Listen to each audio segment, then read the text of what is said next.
not only was every aspect of their cruelty recorded, but one of these grisly murder videos even found its way onto the internet. You might have heard of it. Hell, you might have even watched it back in the day. Brother, no. The infamous flick known as 3 Guys, 1 Hammer. This is the story behind one of the most notorious snuff films ever recorded. Now, I've heard of 2 Girls, 1 Cup. Never seen it. Thank you, God. This one of the many things that I'm glad I've never seen that was on the internet. Thank you. And this is from a guy who best friend literally had this on his iPod. Never seen it. We would have fucking shown that video, and that's on God. That's beside the point. 3 Guys, 1 Hammer is diabolical. No matter what the context is, it's diabolical. But you said he didn't participate. Is it because of the fear of blood? But I thought they do the fear aversion thing. So that means they would then introduce blood to him. So was the whole plot, hey, we're gonna get you over your fear of blood by smoking a lot of people, harming a lot of people? Is that what you're telling me, brother man?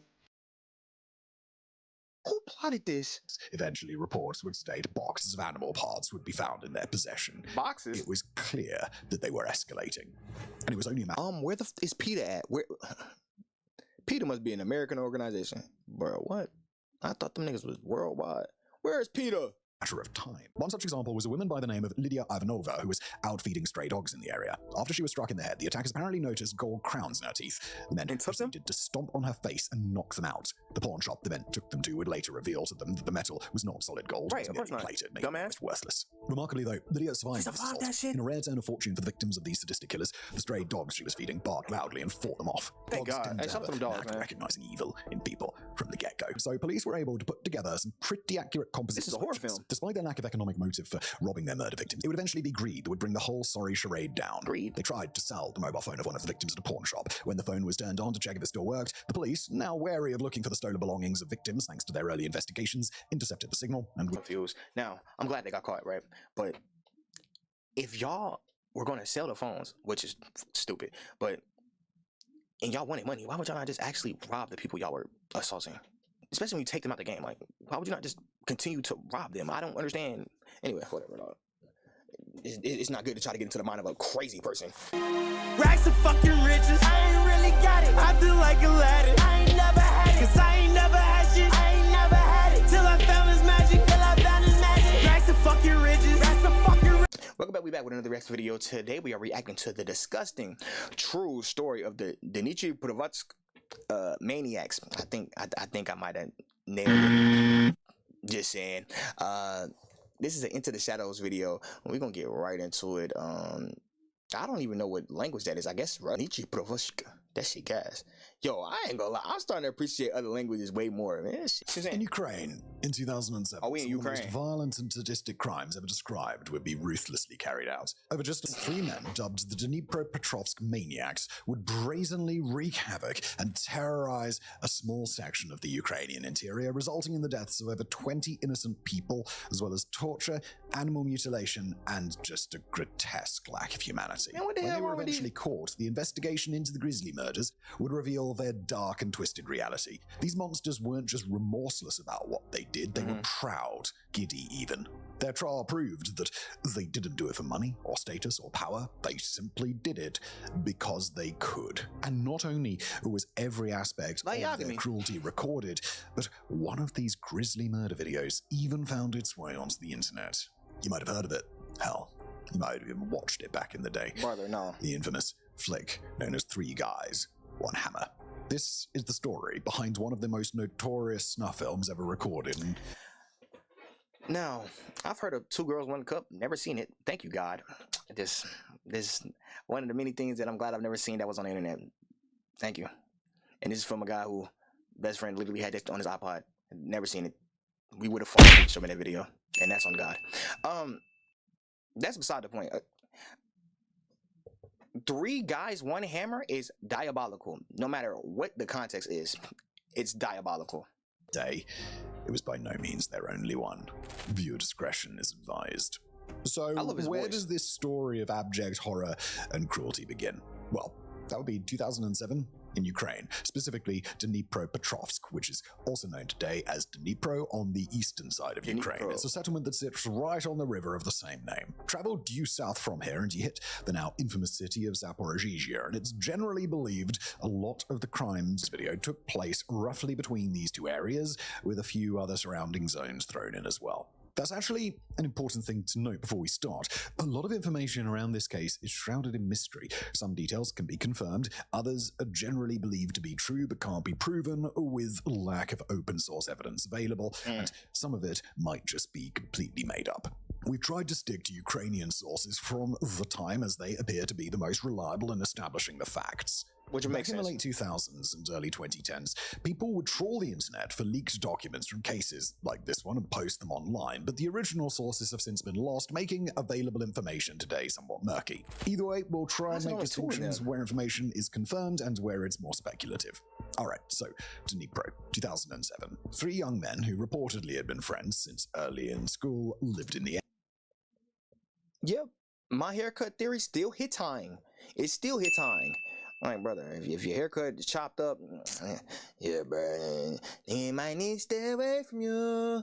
Were Viktor Sienko, Igor Sapruniak, and Alexander Hanja. All were reported to be around 18 years old at the time. Despite being labeled as boys quite commonly in the contemporary reporting, all 3 were legally adults when the crimes took place. They were seemingly pretty normal guys who had been raised on the edgy internet of the late 90s and early 2000s. They came from well-off families, they held various jobs, and they were otherwise just 3 friends who spent a lot of time together. Generally, not a lot else is known about the men's childhoods, but they were believed to have been accompanied by borderline neglectful parenting, aggression, and the general edginess that most young people seem to grow out of. However, upon delving deeper, you can see that something wasn't quite right here. All 3, when they were children, would participate in a kind of face your fears, exposure therapy approach to things that they were afraid of. For example, one of the boys was afraid of heights, so they spent time staring down from the balconies of tall buildings in a bid to overcome their phobias. And this is where things start to turn thinking they dark, jumping or something. because Hanja, generally believed to be the lesser criminal of the 3 and who wouldn't participate in the grisliest events to come, had a fear of blood. You could probably see where this is going. But you said he didn't participate. Is it because of the fear of blood? But I thought they do the fear aversion thing. So that means they would then introduce blood to him. So was the whole plot, hey, we're going to get you over your fear of blood by smoking a lot of people, harming a lot of people. Is that what you're telling me, brother man? Who plotted this? Darker, more sinister underneath. From this time, it's believed that in order to overcome Hanja's hemophobia, they would begin to torture animals. Unimaginable horrors would be doled out on poor, defenseless creatures, resulting in them being mutilated, hung, shot, and dismembered. Weird, terribly cruel acts. And as they did this, it seems that they began to spiral into a loop of desensitization and violence. Slowly, the bloodshed got worse and worse. Eventually, reports would state boxes of animal parts would be found in their possession. Boxes? It was clear that they were escalating. And it was only a matter Where the is PETA at? Where? PETA must be an American organization. Bro, what? I thought them niggas was worldwide. Where is PETA? of time before they turned from animals to people. Reports indicate that the crimes they would commit would take place sometime between April and August of 2007. Other sources state it happened in as little time as a single month. But the result was the same: 21 separate murders of random, defenseless passers-by. They reportedly drove around the area in a Daewoo Lanos, so noted because foreign cars, even at this time in Ukraine, were seen as something of a status symbol. Is that a and Benz? stood out a little. Whilst driving around, they would look for targets, either picking them up or accosting them on deserted streets, sometimes in broad daylight. They would then beat them with blunt-force objects around the head, usually with something like a metal pipe or a hammer wrapped in a plastic bag. Some reports state that they would rob their victims to take various trinkets they had on them, but they didn't seem overly interested in the monetary gain, as many victims still had cash in their wallets when they were found. Most weren't thoroughly searched for valuables. And by the way, that's 21 confirmed and successful murders. They attacked dozens of people during this time, many of them. I'm thinking it's just 21 assaults or something, and then some of them turned deadly. They committed 21. None of those people had a firearm. to pop their ass. Everybody need guns. Survived their encounters and would go on to testify against them. The murders didn't appear all that well planned. There was nothing to connect the victims, as many were different ages and genders attacked in different locations. Everything from young teenage boys to elderly women were targeted. The only thing they had in common was being relatively unable to defend themselves. There were also a lot of witnesses who saw them carry out their crimes. For the longest time, though, the police simply didn't put it together, attributing the deaths to a crime wave in the pretty expansive area. It's 3 people. But this was less of a crime wave, and more like a tsunami. Almost every single day during that time in 2007, bodies were turning up having been absolutely brutalized by both Sienko and Spryuk. As mentioned, Hanja apparently wasn't present during most or all of the murders and reportedly never committed murder himself. Okay. As many as 3 murders would be committed on a single night in some cases, with the men's thirst for blood seemingly just unquenchable. And when we say brutalized, we really do mean it. Most victims had some kind of major head trauma. That was the maniac's modus operandi after all, but the level of violence towards some of the victims was truly astonishing. Several victims were reported as being so badly beaten in the head and face that they were completely unrecognizable. People's bodies were beaten senseless with rods, hammers, pipes, bats, anything they could find. Well, what the Some of the victims were reportedly tortured prior to their savage deaths. Innocent members of the public were writhing around in agony before being eventually put out of their misery, usually as a result of multiple blows to the head. One man was said to be so badly tortured and beaten that when he was found by the side of the road by random civilians, they thought he'd been hit by a car. Horror only truly set in when police would later confirm that the man's injuries were entirely inconsistent with a hit and run. One man had his ear sliced off with a knife before they didn't run, they just hit him. Mockingly talked into it like a microphone. Others had their chests and bellies ripped open by knives or screwdrivers. Some were stabbed in the eyes or even had them gouged out. So, I don't know if Ukraine has a death penalty, but, yeah, it needs to be enacted here. They gotta go. These were simply monstrous crimes of the highest order. There are even unconfirmed reports of them cutting the fetus out of a pregnant mother, but we couldn't find anything in Ukrainian sources to confirm this. I pray that's not true. Embellishments or a mistranslation of a survived attack, for example. But given what else we know they've done, we wouldn't put it past them. They look regular in that picture. That's the scary part. The brutal and violent crimes goes on and on and on, no matter how bad you think it was. It was worse. Dnepropetrovsk was living in complete terror. City streets in the evenings would be utterly deserted because people were so afraid of leaving their homes. Some people were reportedly targeted extremely close to their places of residence and will be found later by family members who went looking for them. That is the kind of lasting trauma that all the medication and therapy in the world just can't fix. Correct. 10 years before this, the serial killer, Anatoly Onoprienko, is confirmed to have killed around 50 people operating in the same areas. The abject horror of the time back then had returned in earnest. Monsters were stalking their towns and villages again. And the question remained, for so many in the area, who was behind these murders, and why were they being carried out so brutally? Robberies were inconsistent as a motive. If anything, they only seemed to take things from their victims as trophies, although sometimes they would try and pawn off anything they'd gathered of value. One such example was a woman by the name of Lydia Ivanova, who was out feeding stray dogs in the area. After she was struck in the head, the attackers apparently noticed gold crowns in her teeth. The men proceeded to stomp on her face and knock them out. The pawn shop the men took them to would later reveal to them that the metal was not solid gold, right, of course not. Plated, making it almost worthless.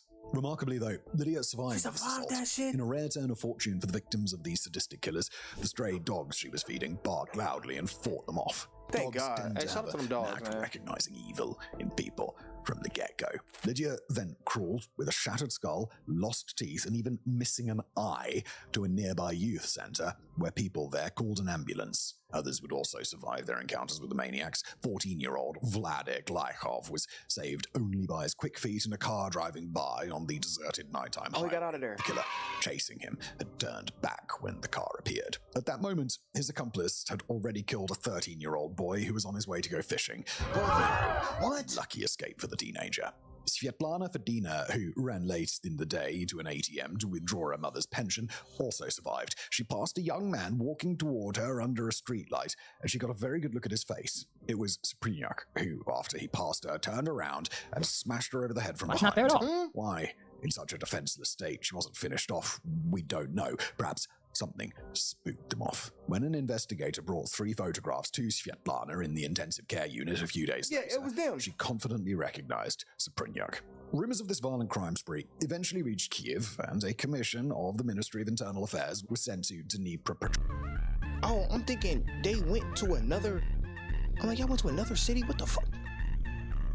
Y'all going county to county just smacking To head a search group, find the suspects, investigate, and interview witnesses. Witnesses reported seeing men trying to rid themselves of evidence in bodies of water, or themselves escaped attacks. Others even saw them attack several of their victims at pretty close range, getting a good view of one or both of the main perpetrators in the process. So police were able to put together some pretty accurate composite This is a horror descriptions. film. Despite their lack of economic motive for robbing their murder victims, it would eventually be greed that would bring the whole sorry charade down. Greed? They tried to sell the mobile phone of one of the victims at a pawn shop. When the phone was turned on to check if it still worked, the police, now wary of looking for the stolen belongings of victims thanks to their early investigations, intercepted the signal and would soon be... I'm so confused. Now, I'm glad they got caught, right? But if y'all were gonna sell the phones, which is stupid, but and y'all wanted money, why would y'all not just actually rob the people y'all were assaulting? Especially when you take them out the game, like, why would you not just continue to rob them? I don't understand. Anyway, whatever. It's not good to try to get into the mind of a crazy person. There, Sienko and Sapryniuk were immediately arrested. The third accomplice, Hansha, wouldn't be captured for a little while longer and tried to rid himself of other stolen phones that he had from other victims. He flushed them down the toilet alongside other incriminating evidence that was later recovered. Stolen phones were beyond saving to use as evidence, but a mountain of other evidence was quickly being collected, including the men's own mobile phones. This was 2007. Much of the world was pre-iPhone and therefore also pre-passcodes as standard, so it didn't take much to soon uncover details of the men's grisly misdeeds. But even without the victims' phones, it was clear what they had done. Mostly because in their interviews shortly after their arrest, all 3 men would make statements admitting everything with a frightening level of detail.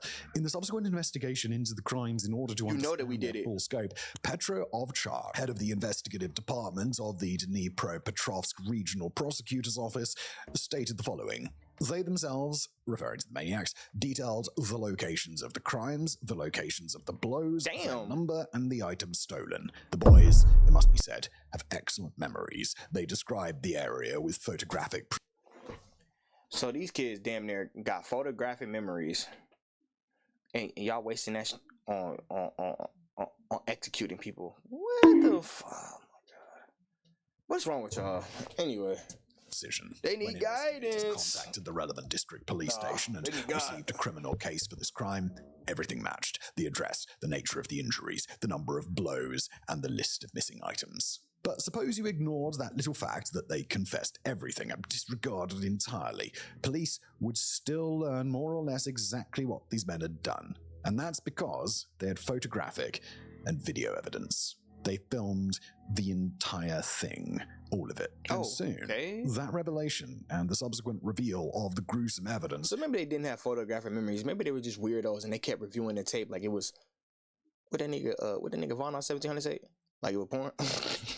would send people running out of their trial sobbing profusely because it was just so horrific. But at least they would have their day in court. The trial was said to last about 8 months and concluded in 2009. Before this, the 3 criminals would be held in extensive pre-trial detention, which explains the slight jump in the timeline here. But that pre-trial investigation, according to the prosecution at least, proved their guilt in full without a shadow of a doubt. But it would be a jury of their peers that would eventually decide the men's fate. From the get-go, Sienko and Sapryniuk would reportedly recount their pre-trial confessions in full. They would later claim that the police beat and tortured them into incriminating themselves. They should have beat y'all, they didn't. The police forced them to stay up all night studying texts of the case so their confessions would appear genuine. Their lawyers, including the officially appointed mother of Igor Sapryniuk and the father of Viktor Sienko, also built their defense on this. This is, of course, total nonsense. We have the video proof. See the mountain of evidence that was lining up against the men, which clearly proved their guilt.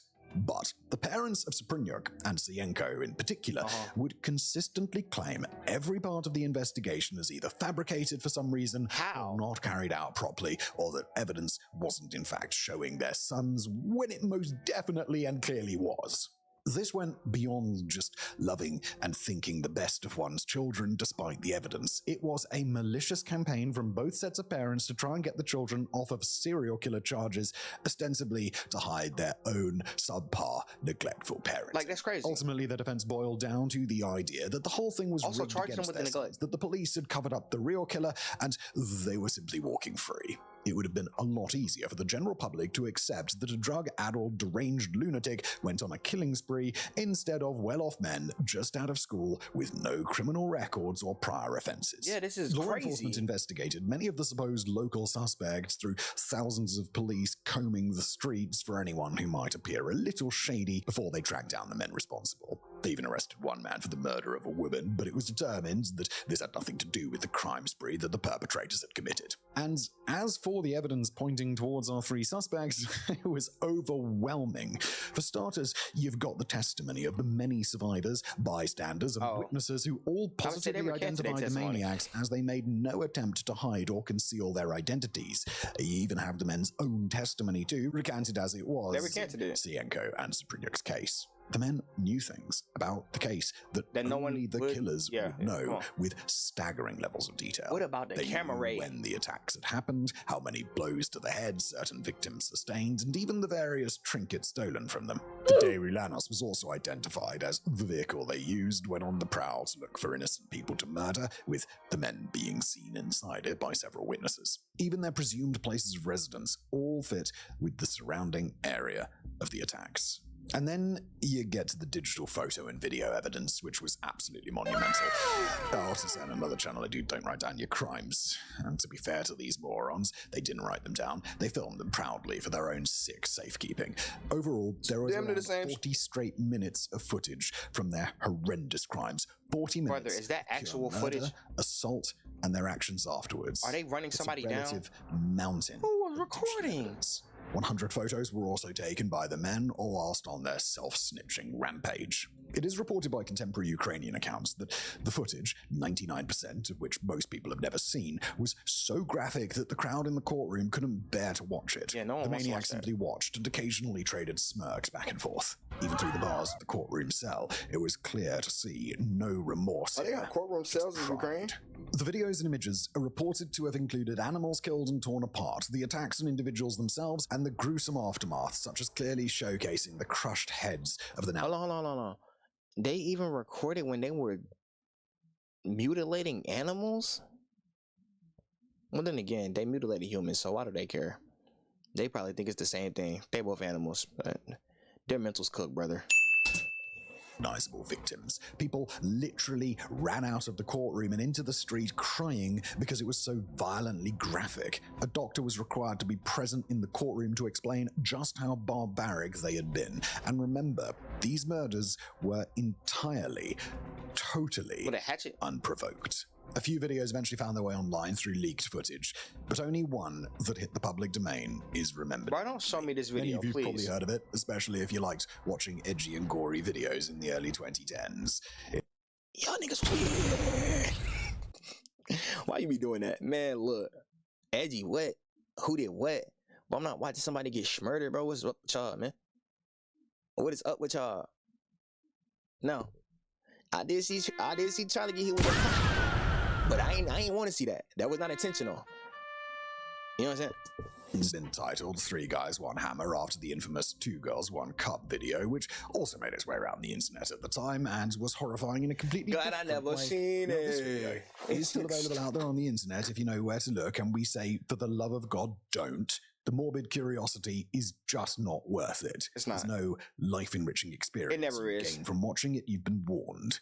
Beyond the obvious medieval-level brutality, the maniacs in the footage also behaved absolutely abhorrently, showing no humanity whatsoever. The men would reportedly even attend the funerals of the people they killed Oh, hell prior to no. their arrest, shooting Apart from photos Jews. and videos of their terrible acts right next to the graves of the very victims whose lives they'd chosen to end. Right, he They was would dead. show Somebody photos shot of him. them flipping the bird at a gravestone, but other actions could be construed as much darker. You see, the men also appeared to have some fascination with Nazis. Now, as far as we can tell, they weren't exactly cart-carrying, Sieg-heiling, goose-stepping members of the Gestapo or anything, and their actions didn't appear to be terroristic or Why the hell I thought Gestapo was an Italian word? But it's disturbing nonetheless. There's photos of Sapurnuk apparently standing near the grave of one of the victims, smiling with a Hitler moustache drawn on his face in blood. Sapurnuk was allegedly born on the 20th of April, the same day as the infamous genocidal dictator, but we couldn't confirm this. There were other images and videos too. They drew swastikas on walls in animal blood and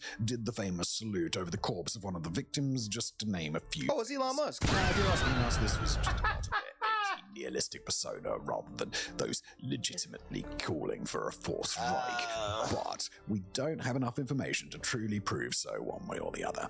The defense So they were neo-Yazis. images and videos were entirely falsified, that they'd not been professionally and thoroughly examined, that the men do not appear in the videos, and that all the evidence was created by the police, which was then planted on the computer and phone of Sayenko after they had seized his technology. Brother, Some what? kind of big old witch hunt. And that, of course, is utter bullshit. What is it, a CIA The special? video editor from a local television channel, as well as many other participants in the trial, agreed that such a forgery was simply impossible. The victim's lawyer, Edmund Serkan, stated, quote, "To produce such a 40-minute video, you need a Hollywood film studio, at least a year's time, and about $2 million. The very notion that such an elaborate video could be both created of the men and then cut and edited together when the police gained the evidence within a day or two of the main culprit's arrest Sounds crazy. categorically makes this line of inquiry a total non-starter. To suggest that investigators could fake certain aspects of the video too is head-scratchingly daft, Why would we do all such as Sapurnuk suggesting killing a woman with a child walking towards them in the park,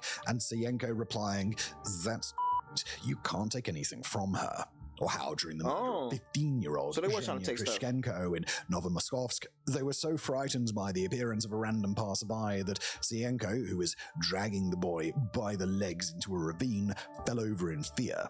Where would investigators even have had the time or inspiration to fake these details and add them in? Right. Somewhere along the line, common sense just What if that was in their has to confession? apply, doesn't it? But that didn't stop the men themselves from claiming that they didn't recognize themselves in the videos and images that were so clearly of them. The two's faces were clear as day, captured in the many images and videos. Then your face distinguishing. It's not like it's 1,000 motherfuckers that look like you, twin. You're cooked for sure. For surely. Both their attacks on defenseless For people surely and for their true. butchering of defenseless animals. They were easily recognizable by every single person in that courtroom except the defense and those being charged. What a massive coincidence. In fact, Sienko and Sapurnuk seem to have deliberately hoarded evidence of their own Anyone- guilt. Beyond the I didn't see mountains of anything. eyewitness testimony and video evidence, bank cards, victims' belongings, jewelry, mobile phones, pawn shop receipts, metal pipes, hammers, brass knuckles, bloody clothing, and even a newspaper clipping of their crimes were all found within the men's homes.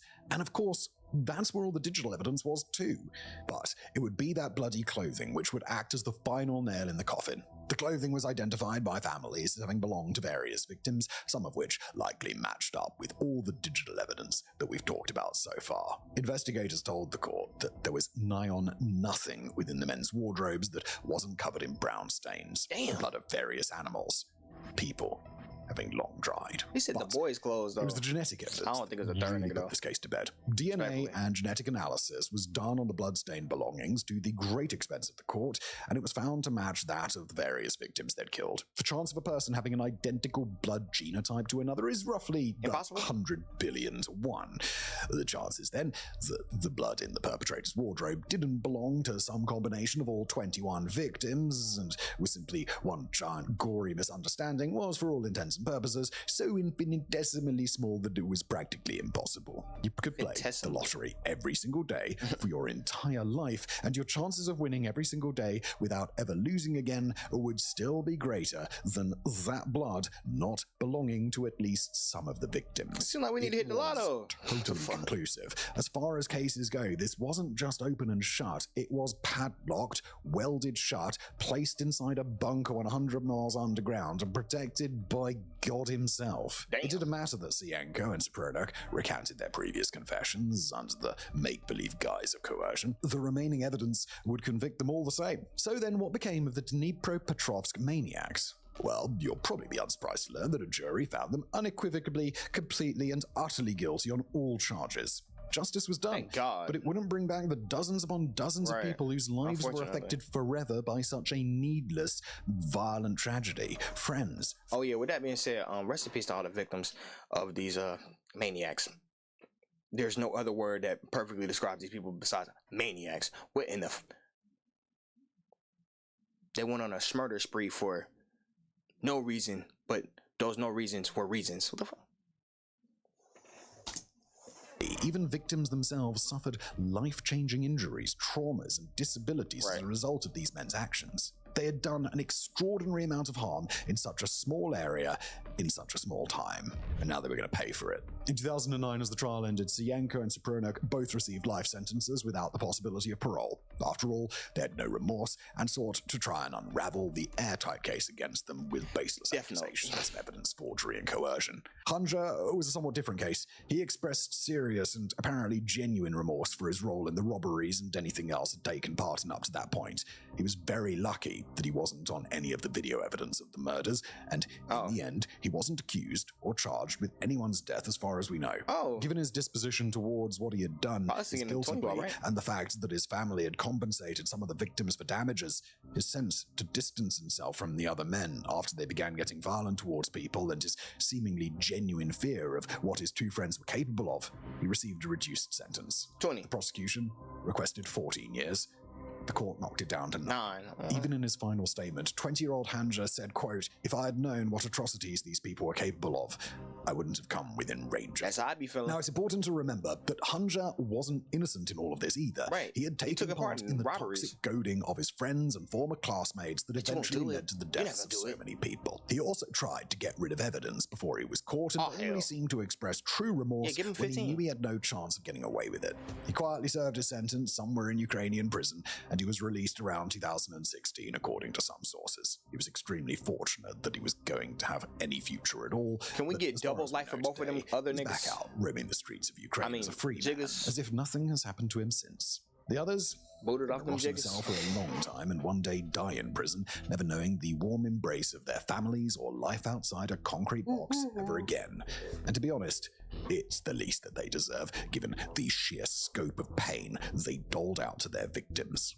Now, the way these things work in Ukraine, or at least they did back then, was that these cases went through an automatic appeals process, but a panel of judges upheld the convictions across the board despite certain family members' delusional insistence that they didn't do it. It was real. The court ultimately found no faults with the police's investigation whatsoever in terms of the way they eventually solved the case, although investigators did end up charging 3 police officers who worked the case with official negligence. We don't know why, but it might be down to the fact that these murders in similar areas were clearly connected, and yet it took word reaching Kiev before anyone actually started putting it all together. They wasn't doing nothing. Don't know the outcome of these charges. Either way, the court's opinion on the investigation as a whole only stood further to make the bonus claims of innocence parroted by the killer's despicable parents appear even less legitimate than they already did. They still gave outraged interviews all the same, claiming that who the hell is still interviewing their parents? And why? Why do they have a mic anywhere near them? No offense to his parents, but, fight for your kid. I normally don't have no comments for the parents. Kids do atrocious things. It's like, hey, man, you want to love your kid, do anything and everything, bro, do your thing, but y'all don't need to be talking to the public, though. Shh. Like, bro, keep that sport silent. The boys were blameless and that the real killer walked free. Whatever helps them sleep at night. What the court did do, however, was actually censure the parents of Sapronok and Sienko for the absolute farce that they'd brought into the courtroom, probably as a punishment for being absolutely terrible parents and even worse human beings, a sentiment which I think we can all agree. Hit him with them bars, OG. The court called the parents' behavior during the trial unethical. Sienko's father's behavior in court during the investigation was even specifically reflected in the verdict. It was noted that he abused his rights as a defense attorney by spreading false information information online, in newspapers, and on television. Father of the Year, everybody. The reality was that these men, while living under their parents' roofs, had committed unspeakable atrocities on their victims and stashed evidence in their houses, in wardrobes, on computers, under beds. We're talking blood-soaked clothing, weapons, animal body parts, and so much more. There is... They ain't smell the animal body parts? How about the human body parts? Know something was seriously wrong. How about the bloody clothes? Intervene, as parents are supposed to do, or stopping them from going down this path in the first place, as good parents are supposed to do, they directly help the monsters they raised with all their attempts to get away with it all. In a sense, these... Can we hit them with obstruction? Nah. I think he's talking about after the court, not while they was in the midst of committing all of these horrible atrocities. I don't think that's what they meant by... I truly don't think that's what he meant by they were aiding them the whole time. Like, what do you mean? I'm saying, nigga, we can throw out you can get a 15 too. 15 here, 15 here. Are as much the result of the parents' neglect than any motivations of the men themselves. That's not to take away the Maniacs' agency and what they did, but you have to acknowledge that any sane parent would have put a stop to this long before it even started. Even during the trial itself, they would glare at the parents of victims, smile at their children, and try to twist the truth in any way possible to prevent the real story from being told, all their parents might be scumbags. Watching video after video of their own offspring committing some of the most violent acts ever recorded on film. Their punishment, of course, was in never getting to see their children outside of prison visits and knowing that they face a life of cruel isolation and torment in their tiny concrete cells. The panel of judges also honed in on the motivation for the crimes of the young men, which had long remained a mystery to many. That childish goading and pathological need to overcome their own fears through exposure. But after a while, it was clear that this had long since faded, only leaving the defendants driven to do what they did by a deeply perverse need for self-fulfillment. In short, they did it all because they could. Aggression and cruelty for the men became ends in and of themselves, an expression of their need to dominate the weak and prove themselves superior. Certainly the two main perpetrators, lack of any remorse, posing with dead bodies, picking on teenagers and old people, gravestones, the very thought to even film and document any of it at all stood as testament to the whole affair being little more than a game to them. And that's the legacy of this great tragedy that has no real positive ending. In fact, the whole thing had really no point whatsoever. People brought up by neglectful parents turned their attention toward causing harm for fun in a new, horrifying way for the emerging digital age. The literal and psychological scars will stay with those affected forever, even being burned into the memories of those who experienced a mere fraction of it through gore-fest websites the world over. And in the end... Ew. But the fact that those people losing their lives or being maimed and brutally assaulted was on forums, websites, people were just enjoying this like it was real content. Jesus Christ, this world need help. That's a great video about Into the Shadows. I just learned about some of the most disturbing people ever. That probably shouldn't even be on the channel. But let me know what y'all think in the comment section below. Those people were crazy. That's like the baseline level. It gotta be like levels above crazy, cause nigga, that's, you know, crazy is like, oh yeah, she bust the windows out your car. Not, oh yeah, she said everybody you love has to go. I'll catch y'all in the next one. Stay safe, y'all. Holy. I can taste the power. Put you on the power. If you don't believe You don't believe me. you don't believe I can see the future. I can taste this power. Put you on this power. Put you on this power. I don't like you nothing. You don't know nothing.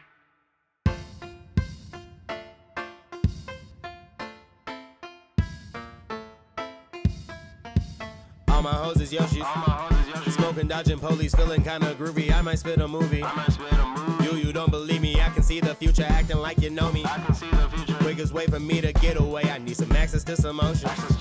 New and clear and